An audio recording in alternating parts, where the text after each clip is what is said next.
Good morning, good morning, good morning. My name is Rico Aladdin and I am the founder of Professional Lunch.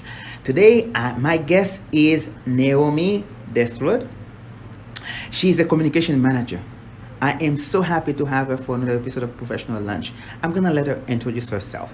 Naomi, why don't you tell me who you are and what you do? Thank you, Rico, and thank you for having me today. You're welcome. I am a communications manager. I work with a team of about 9 or 10 people, and it's a very diverse team, and we cover a wide territory. So we cover all typical communications, internal and external for our company. We're a corporate group, so we cover everything for all of our locations. But we also do marketing, we do sales, we do a lot of tech writing because we're in a technical field. We do graphics, we do video work, we do everything. We cover the whole panorama of the communications field. Wow, awesome. So, was communication your major in school? It was English, so I was an English major, so very much a parallel. Okay, okay. So, how did you get to be in the communication field? I think I started out in a different major that was technical oriented, and it was actually the industry that I'm in right now. I ended up changing majors because I just was drawn so much to the language classes. Mm-hmm. That was what I was really doing in my free time for fun. I was reading and writing and studying language a lot, and I really enjoyed it, was really passionate about it. And so that's really what drew me to change my major. But because I also had an interest in science and technical subjects, and I had always really enjoyed math and science in school, I was really kind of drawn to the tech writing world because that was where you saw communication, interfacing or engaging with technical fields. Okay. And in my mind, it was really intriguing because it was like having both of those worlds at your fingertips. Okay. So communication, how do you like communication? I love it. Wow. Okay. I think of everything in life is being connected to storytelling, and that's really what communication is. Okay. Can be challenging to figure out, how someone's capability is unique or special or well suited to that industry, because everybody has to communicate to be part of a society, right? Absolutely, so yes. What makes you different if you work in that profession versus you're just an everyday human, you're still having to communicate with everything that you do. Okay. So that's kind of what's different about it, as you have to kind of find where your niche is, and or what your entry point is, what you're good at, and where you can evolve quickly, and then what you can develop along the way. Okay. So I'm curious to know that how did you get to transition from English to the role you are right now as a communication manager? Right. Mm-hmm. So when I was in school, I was after undergrad, I did start a graduate program, and I actually just kind of typical story, day to day. I knew someone who knew somebody that was looking for some people to help with some technical editing. So it was for a software company that needed their web content that they had for their partners and their customers. It's somewhat technical, and they had thousands and thousands and thousands of pieces that they wanted edited and broken down into an introduction, a body, a conclusion, just really basic stuff that anyone who's taken some language classes could do. And that was just how I started, but that's what gave me a taste of the tech writing in the software industry. Wow. So I really enjoyed that, and I loved learning about software development and just that whole world. Language is a huge part of that world. And just having a style guide, having standards, having guidelines so that your content can be very quickly useful to somebody. When they're referencing this content, it's because they need to get something done. So you want to help them solve their problem or get to their solution as quickly as possible. So I loved the technical side of it. And that was kind of what drew me into that tech writing side of the business. Okay. Do you get to create documents as your part of your writing for we do. the group that you?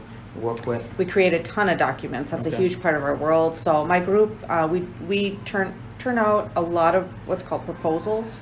So we work with our technical staff. So a lot of engineers and scientists and experts in the civil engineering field. We work with them. We kind of partner with them, but we have to put the story together. We have to put a lot of the language together, and we kind of have to own the document process.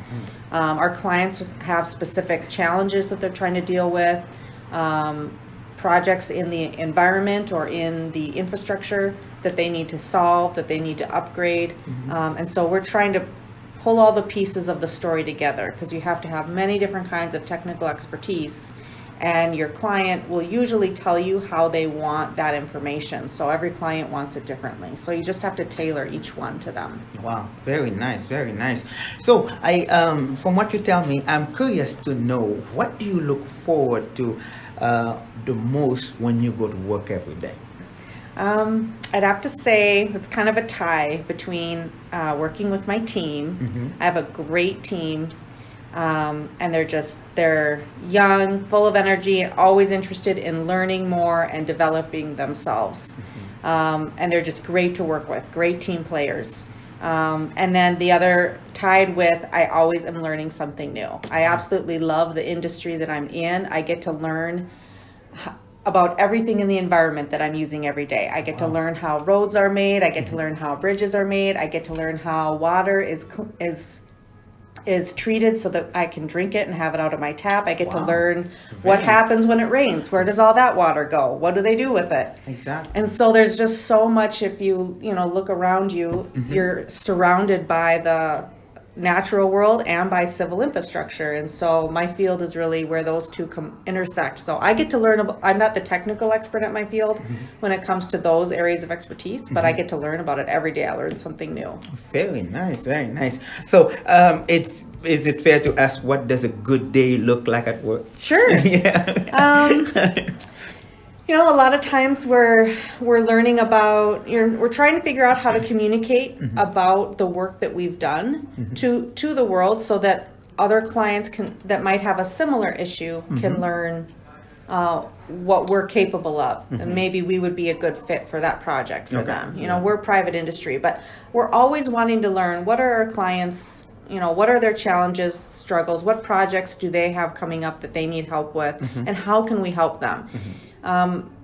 A lot of projects in that world are publicly funded. So that means I'm also a constituent. I'm also helping to pay for some of these projects. And I'm also a user. I'm an end user of the product. So that's why I feel so connected to everything that I'm doing. And so a lot of times we're communicating to clients, to the public, to the end users, to the community about this work, because it impacts everybody, and everyone is a part of it. Whether you do this for a living or not, it's still a part of it, because you're going to drive on that road, or you're going to drink that water, or you're going to enjoy that river or that lake. Wow, very nice, very nice. I don't mean to sound negative, but what would be some sort of a bad day look like? Yeah, I would say a bad day probably has a lot to do with deadlines. So we get really tough deadlines. A lot of times they're client driven, and so we don't really have any control over the deadline. And we really feel passionate about supporting our clients, so we have to meet that deadline. There's no choice about it, but it's a lot to get done in a short amount of time. And it's also a lot of people have to be involved in the process. And so that can sometimes bring about a conflict between work and life balance if there's a short deadline. And so we had that happen last weekend. We don't really want to impede on people's weekends, especially in the summer, which is short around here. So I'd say that's a big challenge, is just figuring out how to manage a timeline, how to get a large group of people to be proactive and not have any procrastinators in the group, or any kind of hurdles that kind of bog us down as a group. Okay, good. So as we are coming to the end of the first part of this professional chat, we're gonna talk about the challenges. I know you brush off on the challenges a little bit, but we're gonna talk about the challenges, because that's one of the things I'm most interested in knowing. So next, We're gonna take a little pause here so that we can enjoy our food, and then after that, we're gonna come back with some of the things that Naomi really loved about her job, and after that, we're gonna talk about the challenges.